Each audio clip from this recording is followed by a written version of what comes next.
Hello everyone, welcome to pharmacy India. RRB pharmacist super 30 series में आप सभी का स्वागत है। आज हम डिस्कस करेंगे ऑटोकॉइड्स फार्माकोलॉजी पार्ट 2।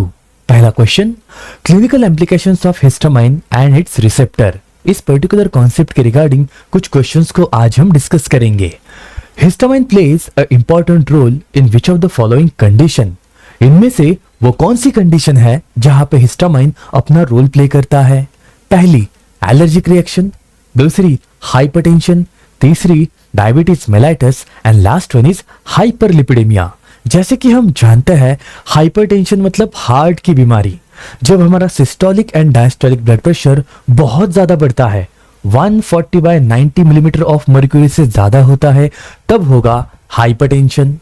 डायबिटीज मेलाइटस एक ऐसी प्रॉब्लम है जहां पे आपके पैनक्रियास से जो बीटा सेल्स है वो इंसुलिन को प्रॉपरली रिलीज नहीं करता है, या फिर रिलीज हो जाता है तो वो सफिशिएंटली यूज नहीं होता।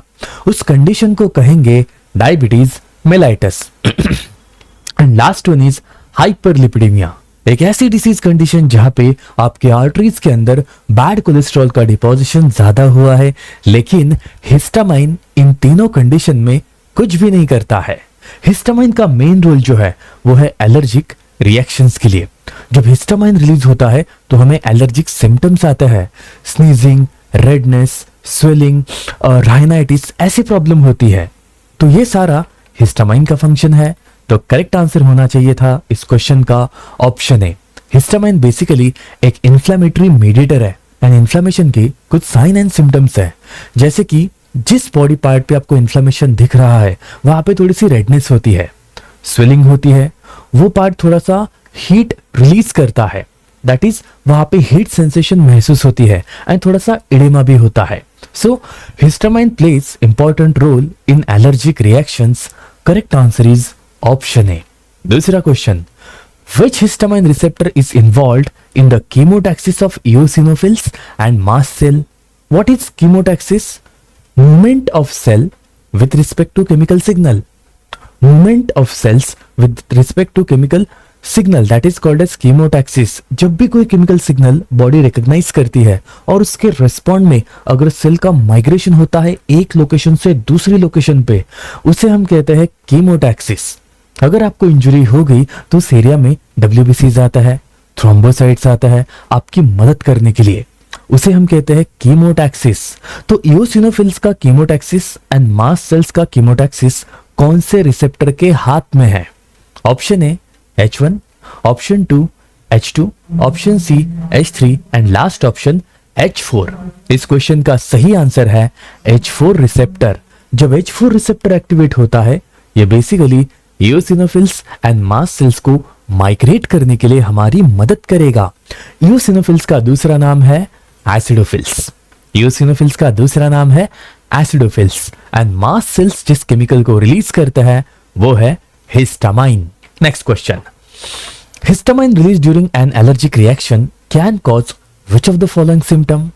आपको एलर्जी हो गई, हिस्टामाइन रिलीज हो चुका है, अब आपके बॉडी के ऊपर कौन सा सिम्टम दिखेगा? फर्स्ट, वैसोकॉन्स्ट्रिक्शन, दूसरा ब्रोंकोडाइलेशन, तीसरा increase vascular permeability, last function is decrease in the heart rate. इस क्वेश्चन का सही आंसर होना चाहिए इंक्रीज वैस्कुलर परमेबिलिटी। जब भी आपके ब्लड वेसल के अंदर हिस्टामाइन रिलीज होता है, यह हिस्टामाइन ब्लड वेसल्स की डायामीटर को बढ़ा देगा, और जब डायामीटर बढ़ेगा ज्यादा से ज्यादा ब्लड उस एरिया में सर्कुलेट होने लगता है, that is called as increased vascular permeability. तो जो भी इंफ्लेमेटरी मीडिएटर हमारे बॉडी में रिलीज होता है, उनके कारण ब्लड वेसल्स हमारी डायलेट होती है, जिसे कहते हैं वैसोडाइलेशन। लेकिन ब्रोंकिल्स का होता है ब्रोंकोकॉन्स्ट्रिक्शन। हार्ट रेट जो है इसके ऊपर हिस्टामाइन का ज्यादा इफेक्ट नहीं है। So right answer is option C. Which of the following is a potential therapeutic use of H4 receptor antagonist? अगर आप H4 रिसेप्टर को एंटागोनाइज करते हैं तो क्या होगा? What is antagonistic action? जब भी आप अगोनिस्ट के इफेक्ट को रोकते हैं, that is called as antagonist. ये रिसेप्टर है, इसके साथ हिस्टामाइन रिएक्ट करता है और सेलुलर एक्टिविटी को शुरू करता है, लेकिन मैं इस रिसेप्टर को सारी जगह से ब्लॉक कर दूं तो अगोनिस्ट इसे बाइंड नहीं करेगा, एक्शन शुरू नहीं होगी, that is called as antagonist. तो H4 रिसेप्टर जो है उसका एंटागोनिस्ट जो है उसको हमें कहां पे यूज करना है? ट्रीटमेंट ऑफ राइनाइटिस, सर्दी जुकाम, lowering blood pressure, reducing heart rate और एनहांसिंग गैस्ट्रिक मोटिलिटी। जैसे कि हम जानते हैं जब भी बात आती है हिस्टामाइन की तो वहां पे होता है कनेक्शन एलर्जी का, और ट्रीटिंग राइनाइटिस, राइनाइटिस जो प्रॉब्लम है वो बेसिकली एलर्जी का ही पार्ट है। अगर आप H4 रिसेप्टर को एंटागोनाइज करेंगे तो राइनाइटिस जैसी प्रॉब्लम को ठीक कर सकते हैं। तो इस सवाल का आंसर है treating rhinitis, option A. Anaphylactic shock is primarily mediated by which histamine receptor? इसमें से कौन सा रिसेप्टर है जो एनाफिलेक्टिक शॉक को कंट्रोल करता है? एनाफिलेक्टिक शॉक का मतलब होता है इमीडिएट हाइपर सेंसिटिविटी। ये टाइप 1 हाइपर सेंसिटिविटी का बेस्ट एग्जांपल है। H1 receptor, H2 receptor, H3 receptor या H4 रिसेप्टर। अगर आपके बॉडी में एसिड रिलीज होता है तो उसके लिए H2 रिसेप्टर रिस्पॉन्सिबल है। लेकिन जब भी एनाफिलेक्टिक शॉक होता है, आपके बॉडी में इमीडिएट एलर्जी शुरू होती है, उसके लिए रिस्पॉन्सिबल रिसेप्टर है H1, जो वैसोडाइलेशन एंड ब्रोंकोकॉन्स्ट्रिक्शन ऐसे दो मेन इफेक्ट क्रिएट करता है। सो इस सवाल का आंसर था ऑप्शन ए। नेक्स्ट क्वेश्चन जो है वो synthesis, storage and metabolism of histamine इस कॉन्सेप्ट के ऊपर बेस्ड है। चलो शुरू करते हैं। Which amino acid is precursor for histamine synthesis? अगर मुझे हिस्टामाइन को सिंथेसाइज करना है तो मैं कौन सा अमीनो एसिड यूज करूंगा? ग्लाइसिन, हिस्टिडिन, ट्रिप्टोफैन या टायरोसिन? इसमें से दो ऐसे अमीनो एसिड्स हैं जो बेसिकली एरोमेटिक अमीनो एसिड की कैटेगरी में आते हैं, वो है ट्रिप्टोफैन एंड टायरोसिन। लेकिन option A versus option B में वो कौन सा केमिकल है जो हिस्टामाइन के सिंथेसिस के लिए रिस्पॉन्सिबल है? और इस सवाल का आंसर है histidine. Histidine is decarboxylated to form histamine, जो कि एक इंपॉर्टेंट ऑटोकॉइड है। ऑटोकॉइड का मतलब हम लेक्चर 1 में डिस्कस कर चुके हैं, इस वीडियो के पार्ट 1 में डिस्कस कर चुके हैं। ऑटोकॉइड मींस सेल्फ हीलिंग सब्सटेंस, और इसे बनाने के लिए, स्पेसिफिकली हिस्टामाइन को बनाने के लिए हिस्टिडिन नाम का अमीनो एसिड यूज किया जाता है। बेसिकली हिस्टिडिन एक बेसिक अमीनो एसिड है। Histamine is stored in the body predominantly in which cell? आपकी बॉडी अगर हिस्टामाइन को बना रही है तो वो कौन से सेल में उसे स्टोर करेगी?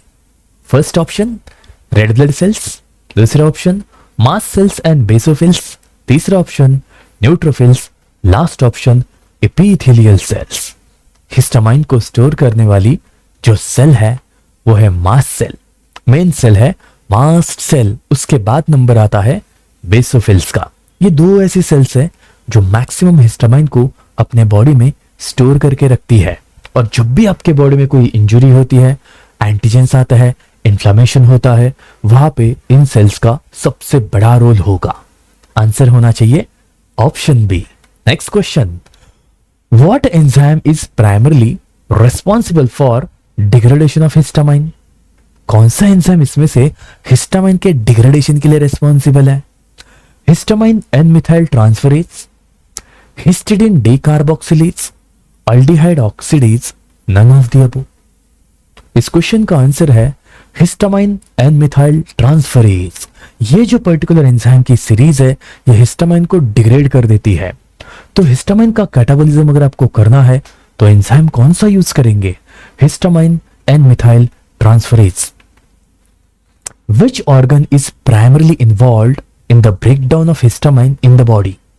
आपकी बॉडी में हिस्टामाइन का अगर ब्रेकडाउन करना है तो कौन सा एंजाइम आप यूज करेंगे? कौन सा ऑर्गन है जो कि हिस्टामाइन के मेटाबॉलिज्म के लिए रिस्पॉन्सिबल है? Brain, which is the controlling centre of your body, liver, detoxification organ of your body, kidney, ये हमारे मेन ऑर्गन्स है जो मैक्सिमम ड्रग्स को एलिमिनेट कर देते हैं बॉडी से। And heart is a pumping organ. So इनमें से जो ऑर्गन हिस्टामाइन को मेटाबोलाइज करेगा, ब्रेक डाउन करेगा, वो है लिवर। क्या आप जानते हैं लिवर ड्यूअल ग्लैंड है, हमारी बॉडी की सबसे बड़ी ग्लैंड है जो एक्सोक्राइन एंडोक्राइन दोनों फंक्शंस को परफॉर्म करती है। एंड लिवर के पास कुछ एंजाइम्स है जो बेसिकली हिस्टामाइन को ब्रेक डाउन करता है, जिसमें से एक है डायअमाइन ऑक्सीडेज और एक हम ऑलरेडी डिस्कस कर चुका है histamine and methyl transferase. Histamine's rapid inactivation in tissue is primarily due to which of the following process? अगर आप हिस्टामाइन को इनएक्टिवेट करते हैं तो फिर वो कौन से प्रोसेस के थ्रू पॉसिबल है? Receptor internalisation, enzymatic degradation, reuptake by the cell, passive diffusion. क्या आप जानते हैं मैक्सिमम ड्रग्स का एब्जॉर्प्शन जिस पाथवे से होता है उसे हम कहते हैं पैसिव डिफ्यूजन। रीअपटेक एक ऐसी प्रोसेस है जिससे रिसाइकलिंग पॉसिबल है। अब बचता है receptor internalisation, enzymatic degradation. Histamine का रैपिड इनएक्टिवेशन जिस प्रोसेस से होता है उसे कहते हैं एंजाइमेटिक डिग्रेडेशन, उसे कहते हैं enzymatic degradation. Correct answer is option B, जिसके लिए दो एंजाइम्स रिस्पॉन्सिबल है, histamine and methyl transferase and diamine oxidase.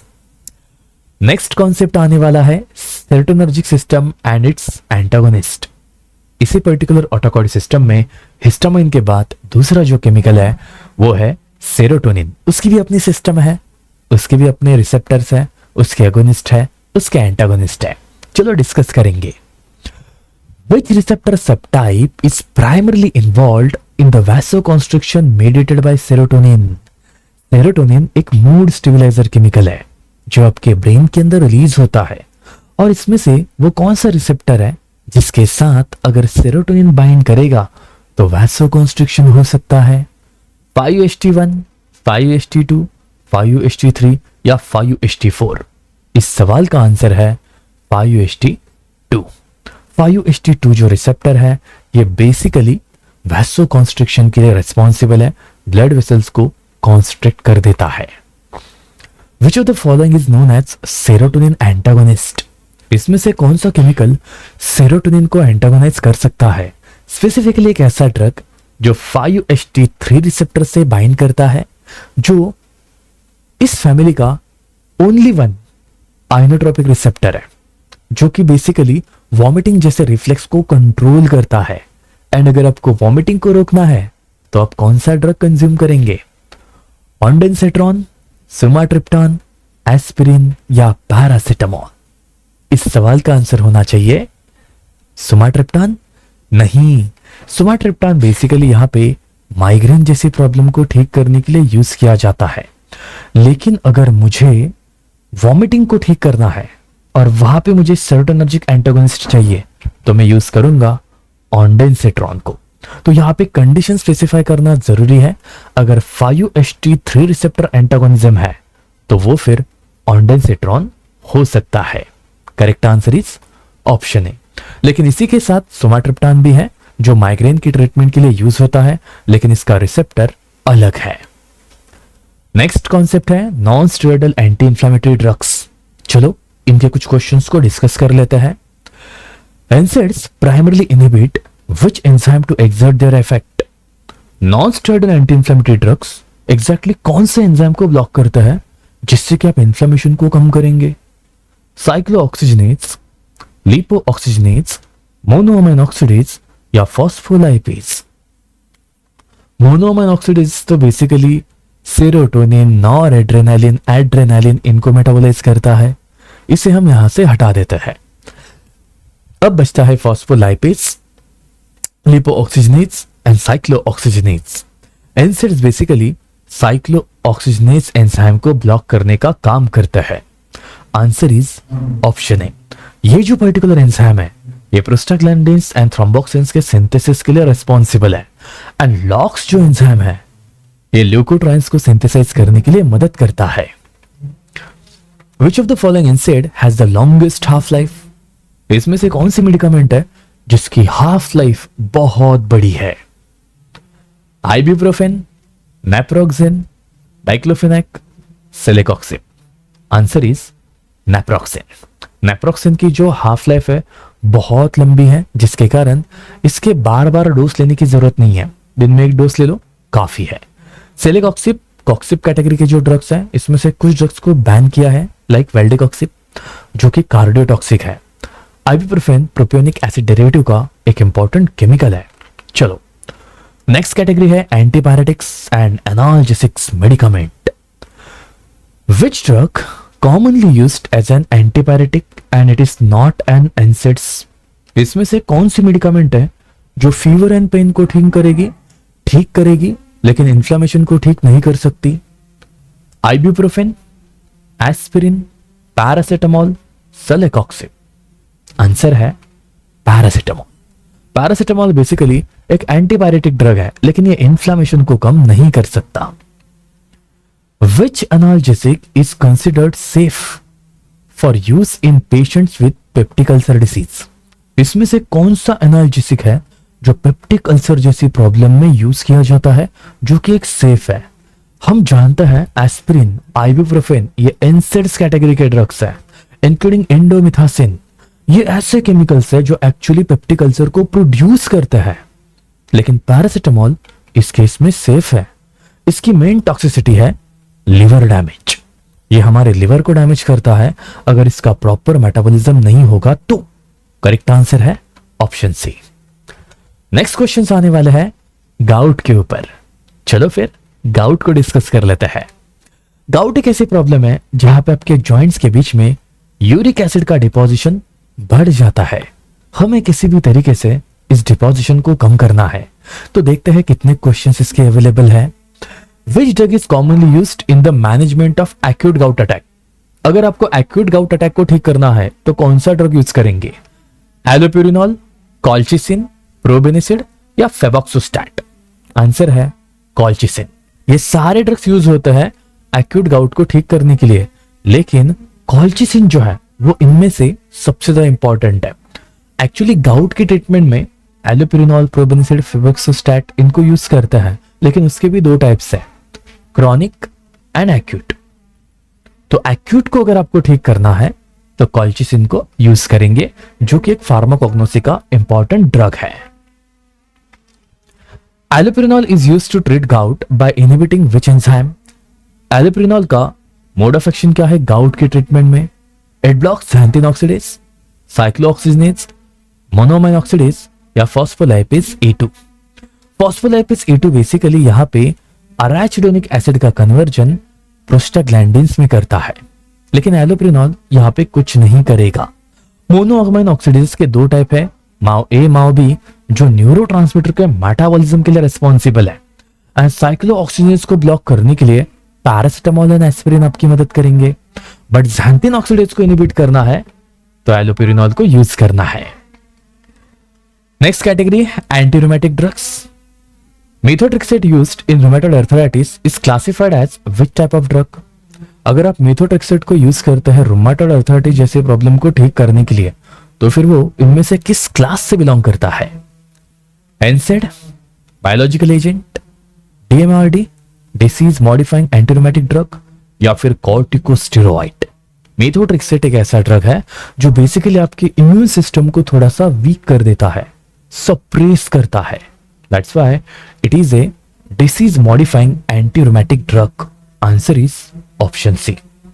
Last question, which of the following is the biologic agent used in treatment of rheumatoid arthritis. इसमें से कौन सा drug है जो एक बायोलॉजिकल एजेंट है, जो केमिकली हमने लैब के अंदर सिंथेसाइज नहीं किया है, जो एक बायोलॉजिकल एजेंट है, जो एक एंटीबॉडी है, जो बेसिकली रूमेटॉइड आर्थराइटिस में यूजफुल है? मेथोट्रेक्सेट, एडालीमुमाब, इंडोमिथासिन या सल्फासलाजिन। सल्फासलाजिन बेसिकली सल्फोन अमाइड कैटेगरी का इंपॉर्टेंट ड्रग है जिसका साइड इफेक्ट है crystal urea and Steven Johnson syndrome. अब बचता है मेथोट्रेक्सेट, एडालीमुमाब, इंडोमिथासिन। लेकिन इसमें से एडालीमुमाब जो है वो बेसिकली एक बायोलॉजिकल एजेंट है जो रूमेटॉइड आर्थराइटिस को ठीक कर सकता है। इसका मेन मोड ऑफ एक्शन क्या रहेगा? टिश्यू नेक्रोसिस फैक्टर इसे इनहिबिट करना, जिससे कि रूमेटॉइड आर्थराइटिस की प्रॉब्लम को आप कंट्रोल कर सकते हैं। तो ये थे हमारे पार्ट 2 के 20 MCQs। मिलेंगे हम पार्ट 3 में, तब तक के लिए पढ़ाई कीजिए। All the best.